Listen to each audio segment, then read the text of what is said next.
Coxe, who's the CEO and Executive Director of the Preservation Society of Newport County. Trudy, can you talk to us a little bit about the moment when you realized that 2020 was not going to be a normal year? Yeah, I think those are days that none of us will forget. I think that in our case, the preservation societies, it built up the decision to close down, which was really made not just by us, but by others, over a period of 4 or 5 or 6 days. And we kept thinking we can hold off for another day, perhaps we can hold off for another week, or if we close down, it will only be for 2 or 3, like a snowstorm, or, the power is out. And we closed down like everybody else. And I don't think it really hit us for a good 2 to 3 weeks that I think we were all working along virtually and learning about Zoom and working our tails off. I think in those early 2 months, I think I was on a Zoom call all day long. In fact, I remember when we were on vacation in Florida, and I stayed a few days later than expected because we were not sure that we could fly. And we decided that we would not fly, that we would drive back. And we did it in 2 days, 12-hour days. And I was on a Zoom call both days for 12 hours. And we knew right away that we had financial things to worry about, big, because unlike so many museums and many of my colleagues who are in the Gilded Age museum world, we do not have a endowment that takes care of everything. We earn money, we make money. That's how we exist. And so it was March. We had a budget at the beginning of March that had been approved by our finance committee. It was for around 26 million. And we spent the rest of March trying to bring that budget, because the board meeting was at the end of the month and it would be approved at that point, trying to get a handle on what the budget would most likely be.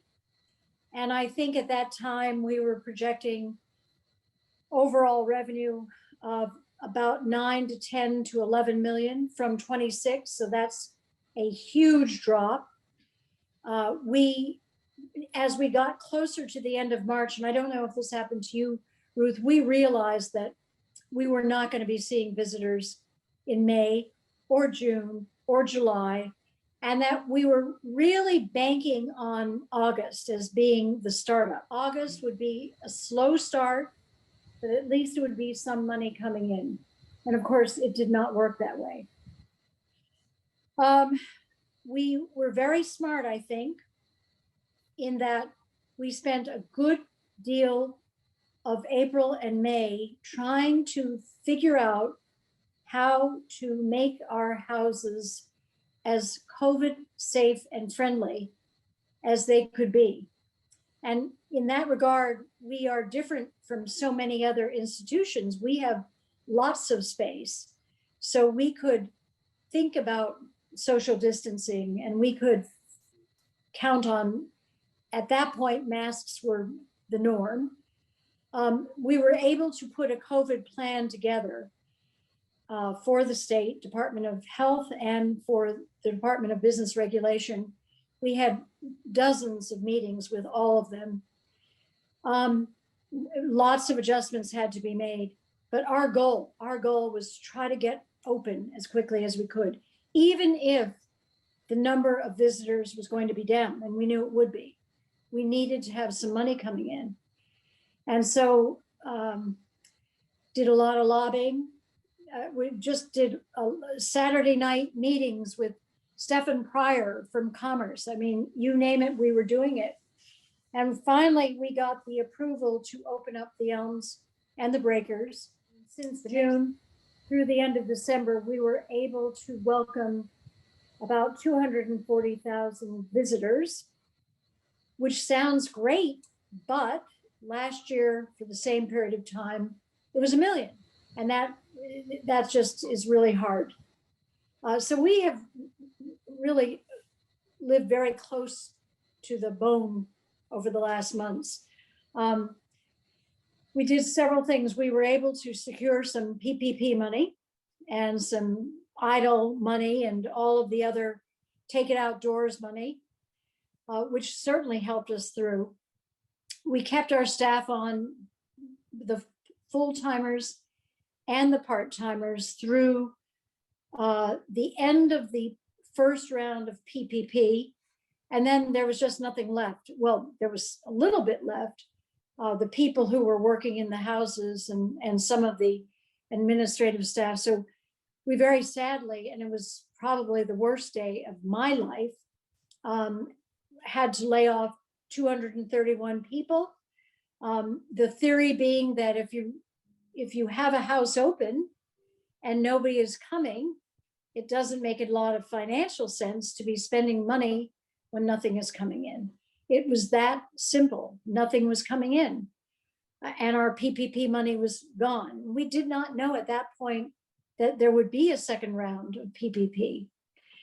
And then around the middle of May, or I'm not really sure about the time frame, we launched a massive fundraising campaign called Project Relaunch. It was a very simple concept. We figured out, what does it cost to keep the breakers open for a day, a week, a weekend, and a month? And for a day, it costs $2,000. That's to pay, the basic staff at a hotel, at a house museum. And then what would it cost to open up the Elms? And it came out to about the same, $2,000 a day, $5,000 for a weekend, $15,000 for a week, $65,000 a month.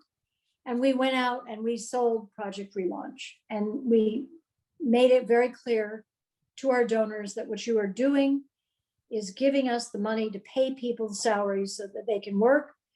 You're keeping money on the table for them and for their families.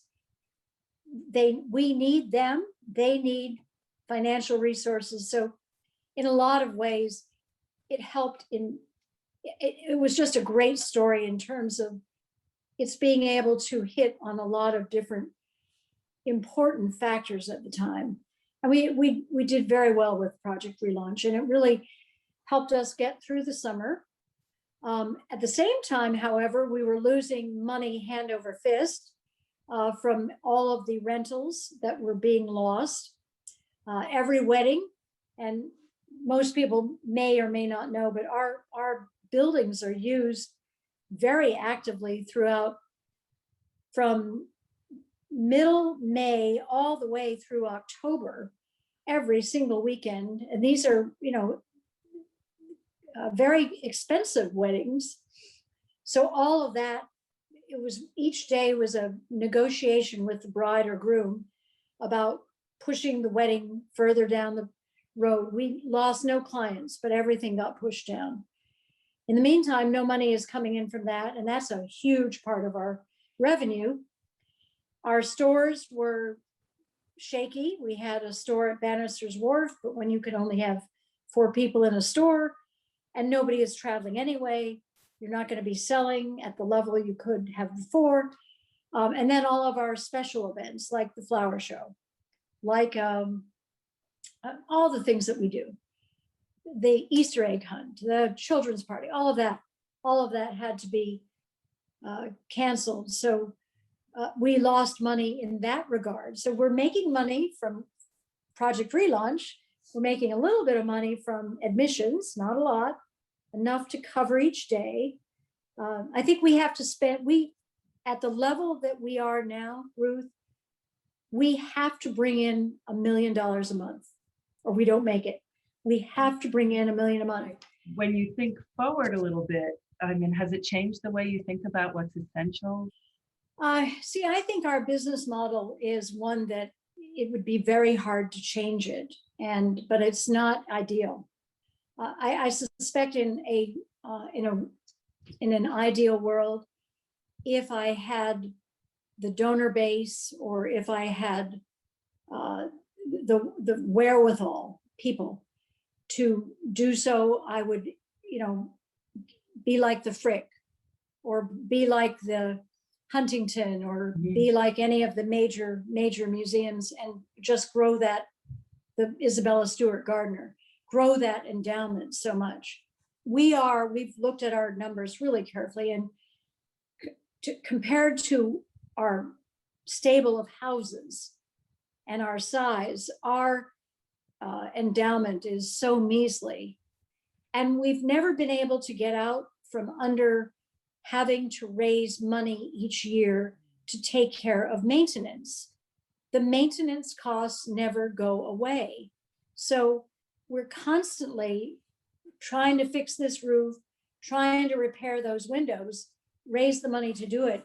It doesn't ever give us enough latitude to say, oh, and by the way, by rights, instead of having a $30 million endowment, we should have it 3 or 4 times that.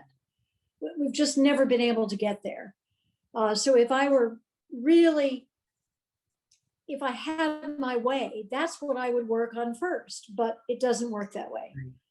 We are just always going to have to be clever in bringing money in. And I think things like Project Relaunch was clever. I think that doing our outdoor tours where people could come and only visit our gardens, we will continue that.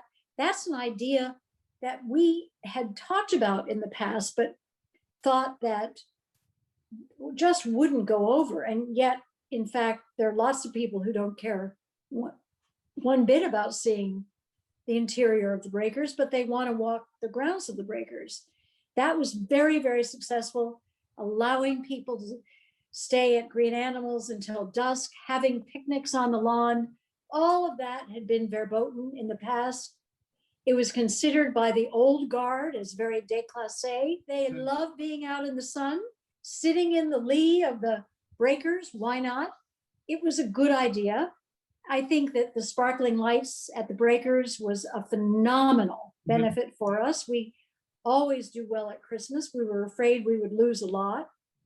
But because we have just restored a good portion of the Serpentine Path, it gave us an opportunity to show it off. It gave us actually a great reason to let people know that they can actually walk along a restored path, restored just the way it was when Ernest Bowditch created it. I think the virtual auctions that we did were unbelievable. We're just at the beginning of lots of new creative ideas for the future.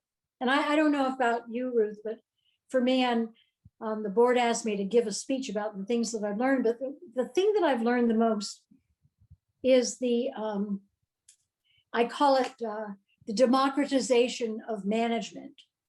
Because when you drop by 69%, as we did in staff, those who remain are the people who have to do a great job. We have to like each other a lot. We have to trust each other a lot. We have to get along. And I was blessed because the people remaining are really fantastic. And you can say, it's no longer I'm the boss, but here have enough time during the day. And Jim Burris, our finance director, doesn't have enough time. Nobody has enough time. So everybody has to pitch in. And I think that's been very fruitful because it's yielded a lot of ideas from people who were, of course, bought in before because they worked for us, but I think are probably even more bought in today. So it's not been all bad. So I'm going to ask you both professionally and personally, and you can address this to your organization or to the world at large. What do you think should happen next? I think that's such a broad question and a good one. I think from a Preservation Society business perspective, I'm very bullish on the fact that things are going to change very quickly, very soon. So we have gone through a withdrawn state. we're scared. We stay away from people. We've done all the things that we've had to do. But because the numbers are going down and because people are getting vaccinated, I'm really pushing for us to do some of the events that a month ago we said we would not do, but do them this year for sure, because we need to financially, number one. And number two, because I do think we're in the same way that the Historical Society is in every nonprofit, we are a convening ground. We are a way for people to not only get together and enjoy history, our topic, but also get together and enjoy friends. So I think that's really an important function for a museum like ours. We've worked very hard, and actually the pandemic gave us the opportunity to really think a lot about diversity, equity, and inclusion. We've got a board committee. We're having a 1.5 to 2 hour workshop at the end of this month, Ruth, with Jim Taylor, who spoke to all of us via the Van Buren Charitable Trust, the board, who said, we want the entire staff, all 130 full and part-timers on that call, mandatory attendance, because the board wants to be on the same page as the staff. It wants the staff to be on the same page as the board. We cannot move forward and do it well without every single one of us, board member and staff member alike, understanding where all of us are coming from. That has, in 75 years, I can honestly say, there has never been a meeting of board and staff together. So that is exciting. And I think the staff was very stunned by it. And we are just beginning to think in terms of when we start to hire back, how do we open up the doors to a broader constituency? Not that we did not before, but we've got to work harder at that. Who are the contractors that are out there that we can be looking to for help when we need stationery or flowers or, construction work?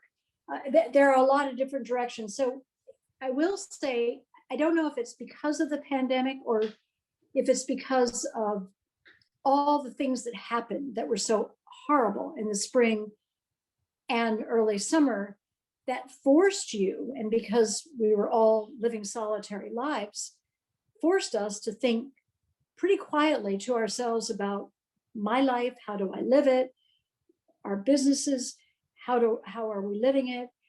And in that way, I think that it has been a very good experience. It's forced us to think more broadly, more inclusively, more across the board. And I see good things coming out of that. I think I just had this conversation with members of the finance committee this morning. One of the things, and you might be better at this, Ruth, than I am, because when people join the Historical Society, they're getting a product that is very hard to define. This amorphous, good feeling that someone is holding on to good research, holding on to objects that go back to the early days of Newport's history. And that's a very hard story to get people excited about, except for people like us. And in our case, it would be very easy to keep our budget at the level it is now by not opening up all but a few of the houses. It forces us as an organization to say, yes, but isn't our mission to have all 11 houses open, even if they don't all make money? And I see there's going to be a discussion about this. Hunter House does not make money for us. Chateau does not make money. Isaac Bell does not make money, but these are important houses. So I'm going to have to work very hard to try to tell a better story to our donors and to others, that when you support us, you are supporting the good, like Breakers, which brings in money, and you are supporting the back burner kids who still, because of who they are and what they are, deserve to be supported. And so the Isaac Bell House doesn't get 100,000 visitors a year. That's okay, because it's a unique house.